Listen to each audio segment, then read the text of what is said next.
हमारे इस YouTube channel के सेगमेंट फास्ट न्यूज में आप तमाम का इस्तकबाल है। इस वीडियो में आप देख सकते हैं कम मिनटों में बहुत ज्यादा खबरें। तो आइए शुरू करते हैं वीडियो को और देखते हैं आज की ताजा तरीन खबरें। हैदराबाद में 6 खवातीन के गले से छीन लिया गया जेवर। हैदराबाद में आज सुबह रहजनों ने दहशत मचा दी। सुबह के अव्वलीन सातों में शहर के करीब 6 मुकामात पर खवातीन के गले से सोने के जेवरात छीन लिए गए। उप्पल, नाचाराम, उस्मानिया यूनिवर्सिटी और दीगर इलाकों में बाइक पर गश्त करते हुए रहजनों ने सड़कों और गलियों से गुजरने वाली खवातीन को निशाना बनाया। रहजनों की गिरफ्तारी के लिए पुलिस की खुसूसी टीमें तश्कील दी गई हैं। कामारेड्डी जिले कलेक्टेरेट पर बीजेपी का धरना, बंडी संजय गिरफ्तार। कामारेड्डी जिले कलेक्टेरेट के करीब उस वक्त कशीदा माहौल पैदा हो गया जब बीजेपी के कारकुनों ने कामारेड्डी बल्दिया के मास्टर प्लान को मनसूख करने का मुतालबा करते हुए धरना दिया। कलेक्टेरेट में घुसने की कोशिश करने वाले बंडी संजय और बीजेपी कारकुनों को पुलिस ने गिरफ्तार कर लिया। संजय को स्टेशन ले जाने के लिए पुलिस की गाड़ी में बिठाया गया तो बीजेपी कारकुनों ने पुलिस की गाड़ी को रोक दिया। इस दौरान पुलिस की गाड़ी तबाह हो गई, जिसके नतीजे में गाड़ी के शीशे टूट गए। पुलिस ने बीजेपी के कुछ कारकुनों पर लाठीचार्ज किया। दूसरी तरफ बीजेपी कारकुनों ने गिरफ्तार अफराद की फौरी रिहाई का मुतालबा किया। बीजेपी ने कामारेड्डी मास्टर प्लान और किसान की खुदकुशी के खिलाफ धरना मुनज़्ज़म किया।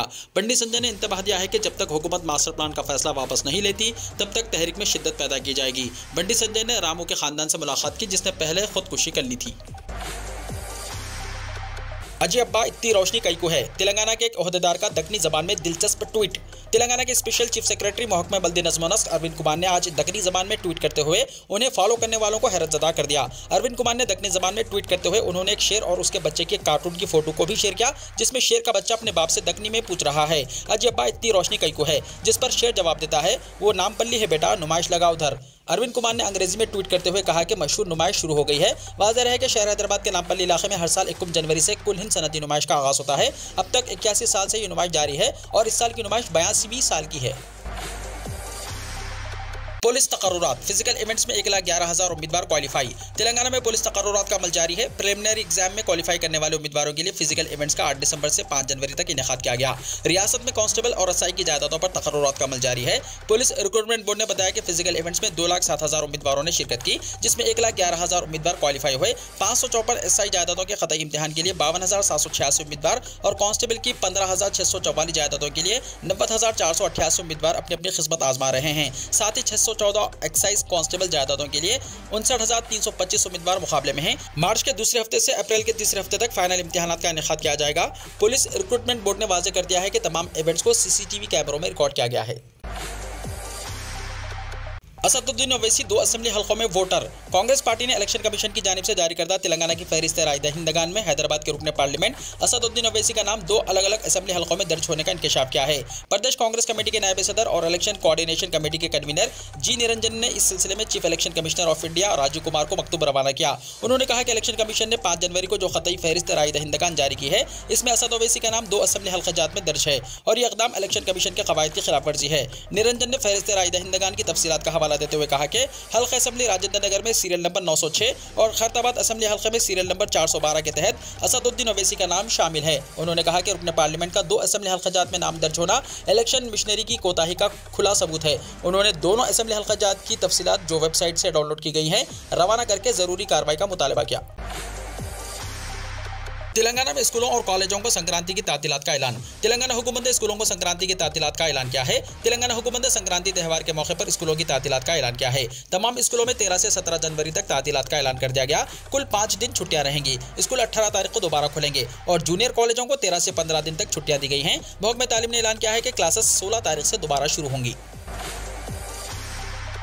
एसएससी एग्जाम्स, क्वेश्चन पेपर में तब्दीली का इम्कान। तेलंगाना में अप्रैल 2023 में होने वाले एसएससी एग्जाम्स के लिए पर्चे सवालात यानी क्वेश्चन पेपर के पैटर्न में तब्दीली का इम्कान है। क्वेश्चन पेपर के पार्ट 1 में स्टूडेंट्स को ज्यादा इम्कान दस्तियाब रहेंगे, ताहम पार्ट 2 ऑब्जेक्टिव टाइप पहले की तरह ही रहेगा। महकमा स्कूली तालीम से जारी करदा मॉडल पर्चे सवालात के मुताबिक फर्स्ट और सेकंड लैंग्वेज के सिवा दिगर पर्चाजात में बहुत मुख्तसर और तवील तर्ज के सवालात होंगे। तमाम मुख्तसर सवालात के फीकस 2 निशानात होंगे। मुख्तसर सवालात भी 6 रहेंगे और हर सवाल के 3 निशानात होंगे, जबकि तवील सवालात में तलबा को 6 के जवाब देने होंगे और इनमें सवाल मुंतखब करने की सहूलत होगी यानी ऑप्शंस रहेंगे। हर सवाल के 5 निशानात होंगे यानी 5 मार्क्स होंगे। एक सीनियर ओहदेदार ने बताया कि टीचर से कई नुमाइंदगियों के बाद एसएससी पर्चा सवालात में तलबा के लिए सहूलत देने का फैसला किया गया है।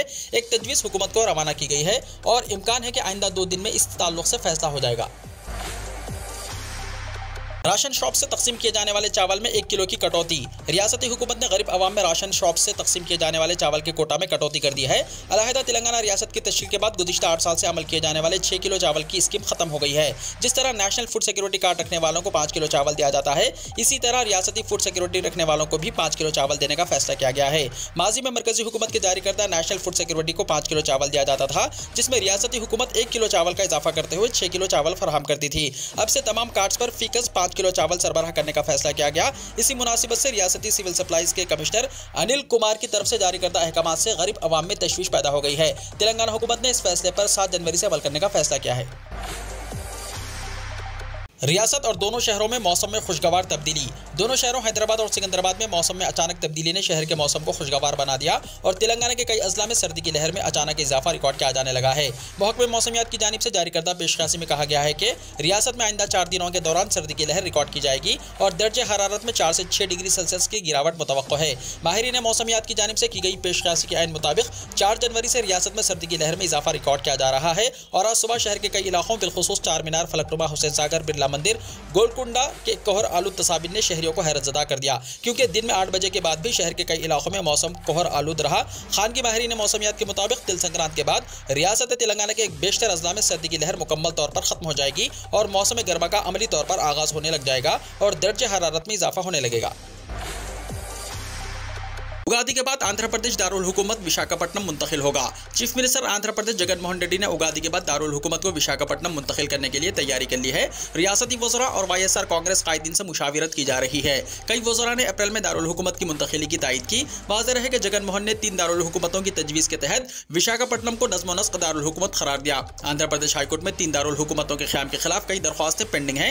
हाईकोर्ट ने हुकूमत के फैसले पर हुक्म इल्तवा जारी किया और सुप्रीम कोर्ट में 31 जनवरी को इस मामले की समाअत होगी। सुप्रीम कोर्ट के मौक़ूफ़ को देखते हुए दारुल हुकूमत की मुंतकिली के इक़दाम किए जाएंगे। YSR कांग्रेस जनरल सेक्रेटरी और हुकूमत की मुशीर एस राम कृष्णा रेड्डी ने कहा कि अवामी मफाद में नए दारुल हुकूमतों का फैसला किया गया है। आइंदा इलेक्शन से पहले नज़्म व नस्क का दारुल हुकूमत विशाखापट्टनम कारगर हो जाएगा।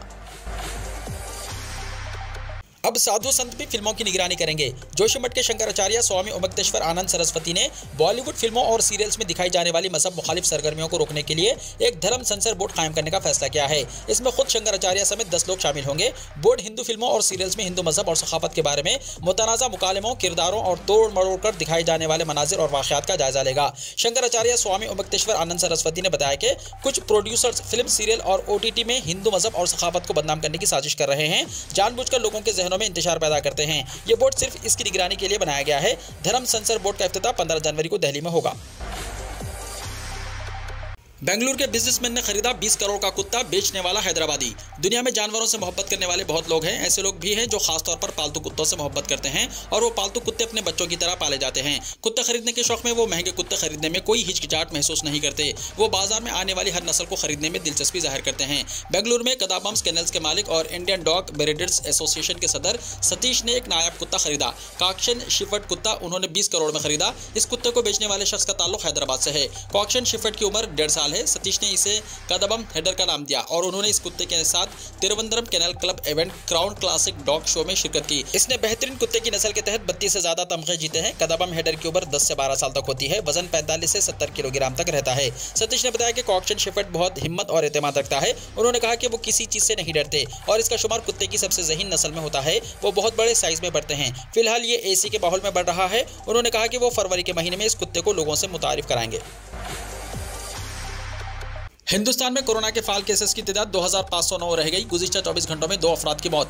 मुल्क में गुज़िश्ता 24 घंटों के दौरान कोरोना के 6 फाल केसेस कम हुए हैं, जिससे कुल तादाद 2509 हो गई है और फाल केसों की शरह 0.1% है। दरियासना कोरोना वायरस के इन्फेक्शन की वजह से 2 और मरीजों की मौत के बाद मरने वालों की तादाद बढ़कर 5,30,718 हो गई है और अमवात की शरह 1.19% पर बरकरार है। सेहत और खानदानी बहबूद की मरकजी वजारत ने हफ्ते को कहा कि सुबह 7 बजे तक 220 करोड़ 12 लाख से ज्यादा वैक्सीन दी गई हैं। गुज़िश्ता 24 घंटों में 56,997 वैक्सीन लगाई गई हैं। बीजेपी एक दिन भारत का आइन और कौमी परचम खत्म कर देगी, महबूबा मुफ्ती ने कहा। पीडीपी सदर महबूबा मुफ्ती ने कहा कि ये वो हिंदुस्तान नहीं है जिसमें अदालतें इंसाफ करती थी और मीडिया का किरदार गैर जानिबदाराना हुआ करता था। बीजेपी ने मुल्क में ऐसा माहौल बनाया है कि आज की अदालतें बेकसूरों को जमानत देने से भी घबराती हैं, जिसका एतराफ खुद साबिक चीफ जस्टिस ऑफ इंडिया ने किया। जबकि मीडिया भी आज बीजेपी के खौफ से अपने फराइज भूल गई है। उन्होंने कहा कि बीजेपी दोहरी पॉलिसी अपना रही है। एक तरफ कहा जाता है कि 370 मनसूख करने के बाद जम्मू एंड कश्मीर के हालात ठीक हुए हैं, तो दूसरी जानिब कश्मीर को फौजी छावनी में तब्दील किया गया है और यहाँ मजीद सिक्योरिटी को तैनात किया जा रहा है। महबूबा मुफ्ती ने कहा कि अगर वाकई में यहाँ के हालात ठीक हैं तो फौज को बैरकों में रखना चाहिए और अफस्पा को हटाना चाहिए, लेकिन बीजेपी इसके बजाय यहाँ के लोगों के हाथों में बंदूक थमाना चाहती है। यहाँ के आवाम पर जुल्म सितम ढाए जा रहे हैं, नौजवानों की गिरफ्तारियां जारी हैं, मुलाजिमीन को नौकरियों से निकाला जा रहा है और यहाँ छापे मारे जा रहे हैं। महबूबा मुफ्ती ने मजीद कहा कि हमने महात्मा गांधी, जवाहरलाल नेहरू, मौलाना अबुल कलाम के हिंदुस्तान से हाथ मिलाया था, लेकिन बीजेपी ने इसे गोडसे का हिंदुस्तान बना दिया। बीजेपी ने जम्मू एंड कश्मीर का आइन खत्म किया, आने वाले वक्त में ये हिंदुस्तान का आइन भी खत्म कर देंगे। बीजेपी ने हमसे हमारा परचम छीन लिया, आने वाले वक्त में ये कौमी परचम भी बदल देंगे। जोशीमठ अब मजीद दबाव बर्दाश्त नहीं कर सकता, माहिरीन अर्जियात ने किया खबरदार।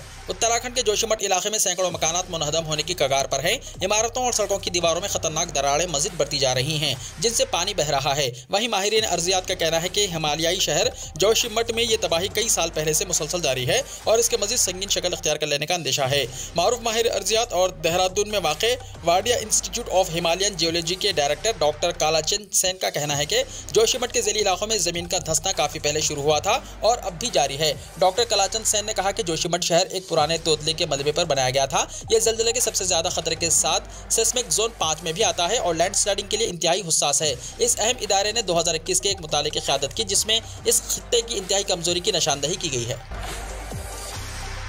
गाड़ियों के फरोख्त में हिंदुस्तान ने जापान को पीछे छोड़ दिया। साल 2022 में हिंदुस्तान जापान को पीछे छोड़कर दुनिया की तीसरी बड़ी गाड़ियों की मंडी बन गया। चीन और अमेरिका बदस्तूर पहले और दूसरे नंबर पर हैं। जापानी अखबार की रिपोर्ट के मुताबिक हिंदुस्तान में पिछले साल 42,50,000 नई गाड़ियां फरोख्त हुई, जबकि जापान में यही तादाद 42 लाख रही। Society of Indian automobile manufacturers के मुताबिक जनवरी से नवंबर 2022 तक हिंदुस्तान में 41,30,000 नई गाड़ियां खरीदारों को पहुंचाई गई। हिंदुस्तान की मारूफ ऑटोमोबाइल कंपनी ने इतवार को अपनी कार सेल्स का दिसंबर का डेटा जारी किया, जिससे फरोख्त करदा गाड़ियां मिलाकर कुल तादाद 42.5 लाख हो गई। जापानी अखबार की रिपोर्ट में दावा किया गया है कि हिंदुस्तान में फरोख्त करदा गाड़ियों का हजम मजीद बढ़ेगा, क्योंकि अभी टाटा और दीगर ऑटो मेकर्स ने अपनी सेल्स नहीं बताई है। हिंदुस्तान में हमजिन्स परस्तों की शादी का मसला, सुप्रीम कोर्ट ने मरकज को भिजवाई नोटिस। बाज़ मगरबी मुमालिक की तरह हिंदुस्तान में भी हमजिन्स परस्तों की शादियों को कानूनी मंजूरी देने का मुतालबा बाज़ गोशों से जोर पकड़ता जा रहा है। सुप्रीम कोर्ट ने जुमे के रोज मुख्तलिफ हाई कोर्ट्स में दाखिल हमजिन्स परस्तों की शादी को कानूनी मंजूरी दिलाने वाली दरख्वास्तों को अपने पास ट्रांसफर कर लिया है। ये मामला चीफ जस्टिस DY चंद्रचूड़ और जस्टिस PS नरसिम्हा की बेंच के सामने फहरिस्त बंद किया गया था। बेंच ने इस मामले में मरकजी हुकूमत को नोटिस भेजते हुए 15 फरवरी तक जवाब भी मांगा है। इस मामले पर समाअत के लिए 13 मार्च की तारीख मुकर्रर की गई है।